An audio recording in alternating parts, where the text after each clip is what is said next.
jelas.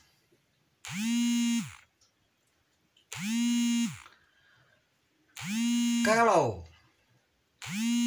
Jibril yang berdoa, Rasul yang mengaminkan, berarti udah jelas pasti akan dikabulkan oleh Allah Subhanahu wa taala. Itu doanya. Doa yang pertama, kata malaikat, ya Rob, jangan diterima sholat dan ibadahnya kepada anak. Nah, kepada siapa? Kepada anak yang durhaka kepada kedua orang tua.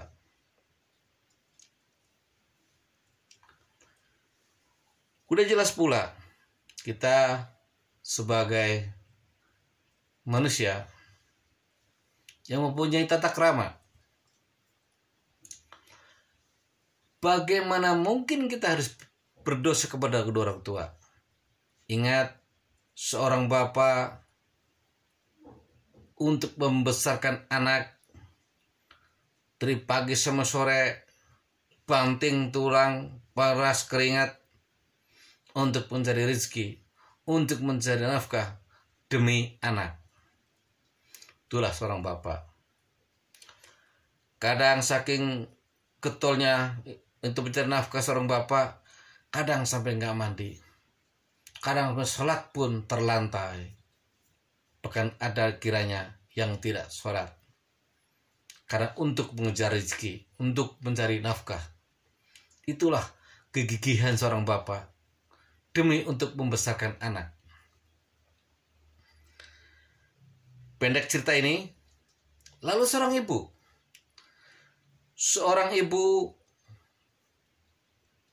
dari 0 bulan mengandung si jabang bayi dari 0 bulan sampai 2-3 bulan. Itu seorang ibu begitu nyiram atau nyidam sampai gak enak makan, gak enak tidur, bahkan sampai meninggalkan makanan demi nyiram itu anak atau si jabang bayi. Bahkan kadang seorang ibu nyiram atau nyidam anak tersebut, jabang bayi tersebut, sampai sakit. Bahkan ada kiranya di antaranya seorang ibu nyiram atau nyidam jabang bayi tersebut sampai jatuh sakit sampai berulang kali ke rumah sakit. Itulah sengsaranya seorang ibu dari 0 bulan sampai 2-3 bulan. Begitu 4-5 bulan seorang ibu harus hati-hati. Jangan kerja berat. Makan pun harus bergizi demi seorang bayi atau seorang jabang. Karena seorang ibu jika mengandung dari 0 bulan sampai 2-3-4 bulan itu sangat rentan untuk keguguran. Jika terjadi keguguran, aduh, celakalah ataupun sedihlah seorang ibu. Begitu menginjak 4-5 bulan sampai 9 bulan. Begitu menjalani 8 bulan sampai 9, seorang ibu tidur pun tidak enak tidur. Miring ke kanan rasanya susah. Miring ke kiri rasanya susah. Apalagi tengkurap. Demi si bayi jabang bayi di dalam kandungannya. Bahkan seorang ibu di saat itu pula bila mana pergi, entah ke warung atau ke pasar atau kemana, harus hati-hati jalannya. Bahkan seorang ibu jika mengandung sampai 8-9 bulan, perut begitu gedenya, Masya Allah, kasihan banget.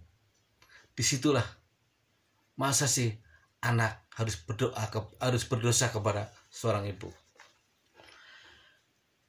Begitu menjalani ke 9 bulan, seorang ibu jika melahirkan si jabang bayi tadi, dua pilihan antara hidup dan mati.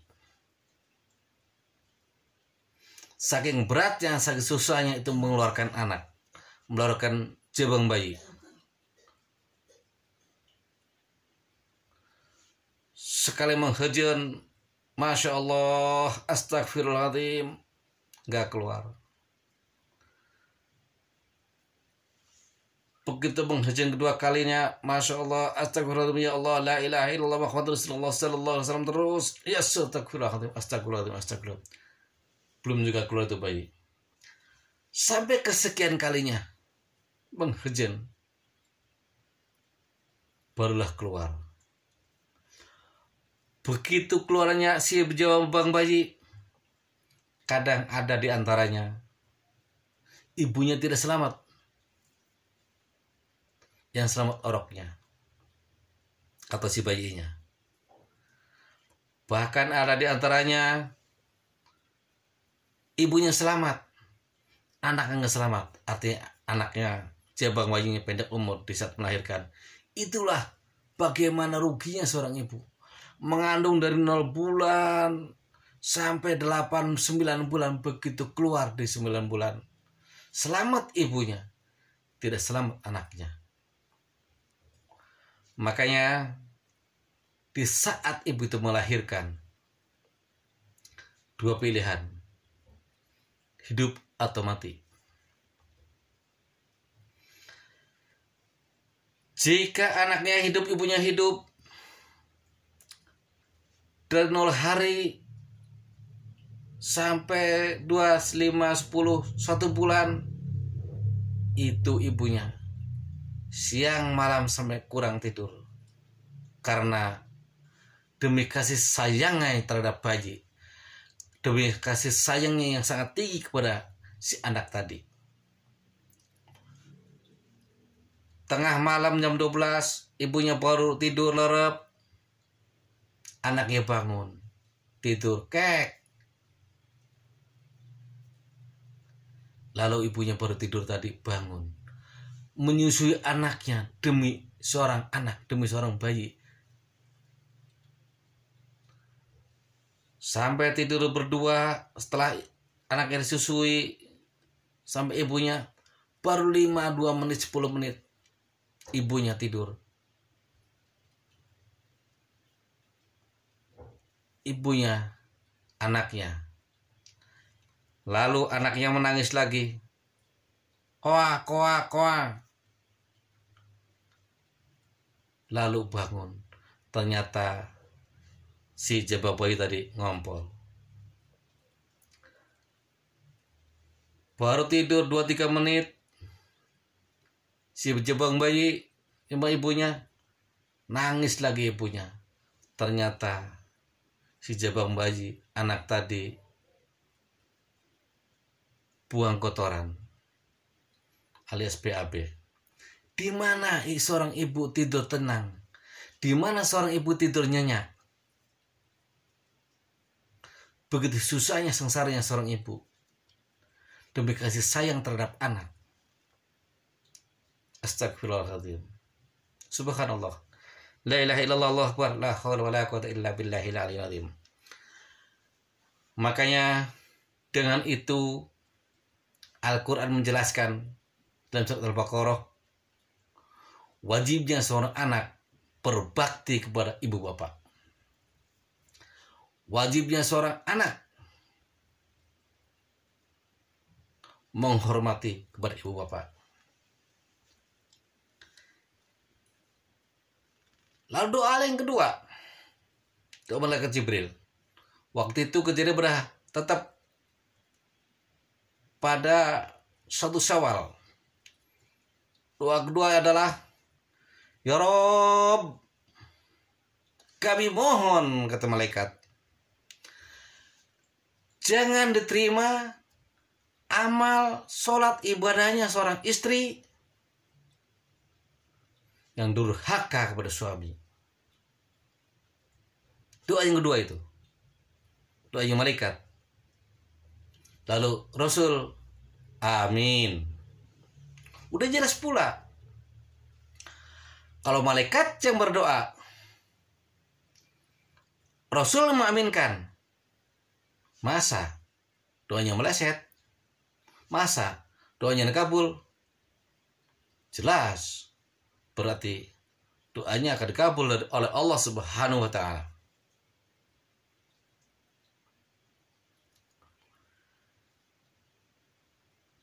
Lalu kalau ada orang perempuan bertanya,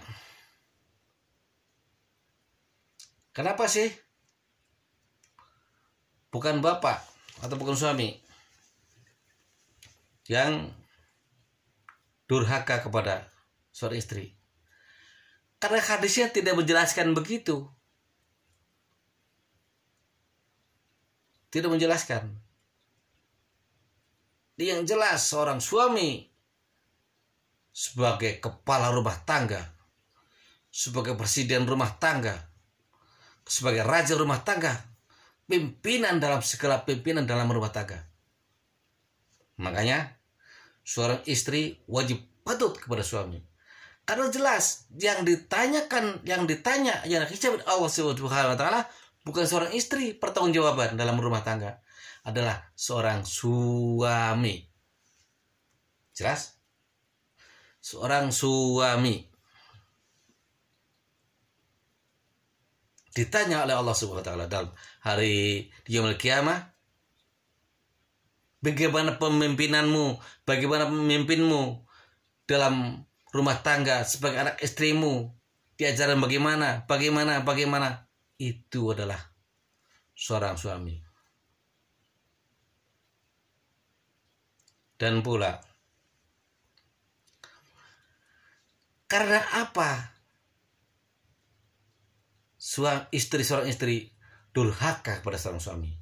Karena pada umumnya seorang istri kurang menerimakan daripada hasil kepada suaminya. Oke. Itu doa yang kedua. Doa yang ketiga adalah, ya Rob, kata malaikat, jangan diterima sholat, amal, dan ibadahnya kepada muslim yang tidak memaafkan saudara muslim. Memaafkan lebih berat daripada meminta maaf. Memaafkan lebih mulia daripada dimaafkan. Makanya kita sebagai umat muslim, sebagai manusia yang punya akhlakul karimah, ingat, baik sama orang, sama muslim, apalagi sama saudara sendiri, jangan sampai bertengkar. Apalagi sampai tidak ngomong 2-3 hari, sekian hari. Dan kita harus mudah memaafkan orang lain. Dan kita harus minta maaf. Kalau tidak, ya tadi, malaikat mendoakan kita.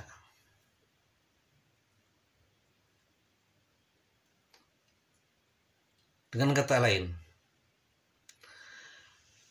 wa afatut talumil i'rajian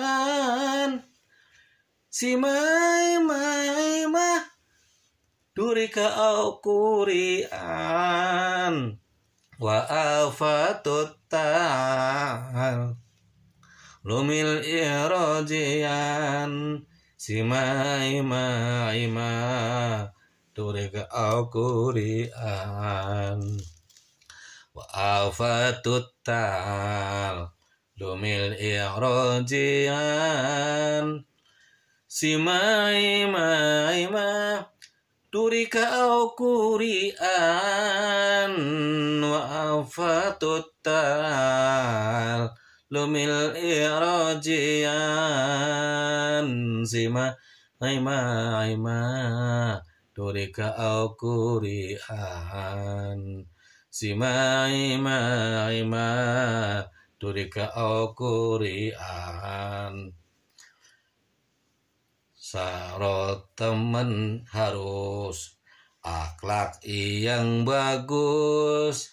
Jangan seperti kucing belang berabut tikus. Yang tua harus tahu yang tuanya, yang muda harus tahu yang mudanya, yang muda harus tahu yang mudanya. Itulah manusia. Kita sebagai yang tua, kita sebagai yang lebih tinggi, jangan menyombongkan diri kepada yang bawah. Abang-abang kita yang tua, kita lebih pintar dari mereka seakan-akan, lalu kita berakhlak sombong, kita seakan-akan mentang-mentang. Tidak boleh begitu. Yang tua harus tahu yang tuanya, yang muda harus tahu yang mudanya. Yang muda harus taat kepada yang tua jika perintahnya tidak melanggar dari ajaran Islam. Yang muda pun harus tunduk dan taat kepada perintah atasannya selagi tidak menyimpang daripada ajaran Islam.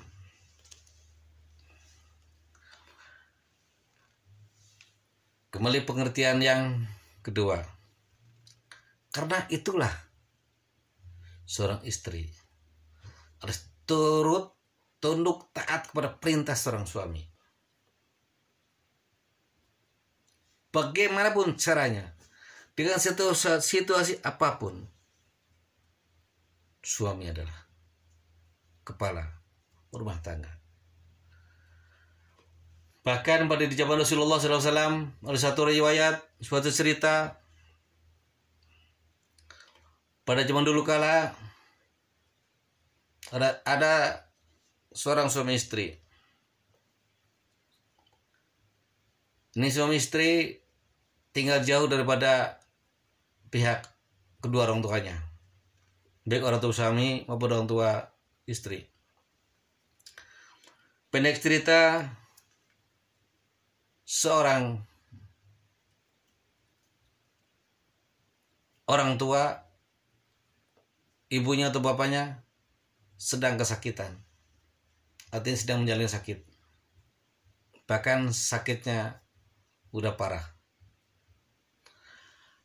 Tetangga dari seorang bapak atau seribu tadi mengingat tetangganya atau orang tua daripada si perempuan tadi sakit, sehingga keluarganya, tetangganya tadi berinisiatif kepada nyusulin anaknya yang di desa Anu, di kampung Anu, di kabupaten Anu, karena mengingat orang tuanya sedang sakit parah. Pendek cerita, orang tuanya sakit, lalu tetangganya menyusulin anaknya di desa Anu.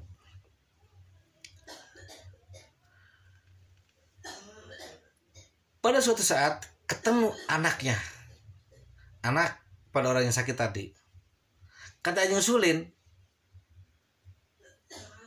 "Heneng, Dek, pulanglah dulu, orang tua kamu sedang sakit." "Oh iya, sakit apa Pak?" "Sakit Anu." Istri anaknya tadi, perempuan tadi menjawab, "Oh Mang, nanti ya, saya belum bisa nengok orang tua saya walaupun orang tua saya sedang sakit, karena suami saya nggak ada, bukan karena belum ada izin daripada suami." Singkat cerita, yang disusulin tadi balik lagi ke kampung orang tuanya si perempuan tadi. Kata pihak sana, ada anaknya katanya, cuman disusulin nggak mau balik, nggak mau pulang, katanya karena suaminya nggak ada dan karena belum ada izin dari suami untuk menjenguk, melengok orang tuanya yang sedang sakit. Sampai mondar-mandir 3 kali tetangganya itu nyusulin anaknya tadi. Begitu nyusulin ketiga kalinya, seorang tetangga tadi nyampe ke anaknya orang tua yang sakit. "Assalamualaikum." "Waalaikumsalam." "Neng, mohon dengan hormat Neng, orang tua neng lagi sakit parah neng, kemana kemarin, bahkan hari ini meninggal neng, hari ini meninggal, udah dicabut nyawanya oleh Allah Subhanahu Wa Taala, oleh dipanggil oleh Allah Subhanahu Wa Taala hari ini. Mohon dengan hormat neng harus pulang, karena bagaikan pertemuan terakhir mungkin hari ini, orang tuanya meninggal mau dikubur. Tetap si anak tadi jawabnya adalah, Mang, maaf, karena suami saya kerjanya jauh di desa anu, kampung anu, kabupaten anu, dan saya belum bisa izin kepada suami saya. Jadi maaf Pak, Mang, saya belum bisa pulang walaupun orang tua saya sakit sampai meninggalnya pun. Maaf saja karena saya belum ada izin daripada suami. Ya, oke lah dalam cerita itu. Kalau dipikir secara masyarakat, jelek gitu anaknya. Disusulin semua tetangganya dari sakit sampai dari sakit berapa kali, 2 kali, nggak nurut, nggak mau nengok orang tuanya. Bahkan sampai orang tuanya meninggal, anaknya itu tetap nggak mau nengok orang tuanya. Begitu meninggal, pekan mau dikubur. Akan tetapi di agama bagus jempolan. Kenapa? Taatnya seorang anak terhadap suami. Taatnya seorang anak pada suami. Tidak ada perintah kepada suami, tidak ada izin kepada suami. Anak tersebut tidak bisa nengok orang tuanya walaupun orang tuanya sampai meninggal. Al-Quran berpesan, idza waqatil jannah, orang tua tadi begitu meninggal diangkat oleh Allah Subhanahu Wa Taala ke dalam surganya Allah Subhanahu Wa Taala, bukan karena ibadahnya orang tua tadi, karena taatnya anak terhadap suami. Jelas? Makanya berkaitan dengan doa malaikat Jibril yang kedua,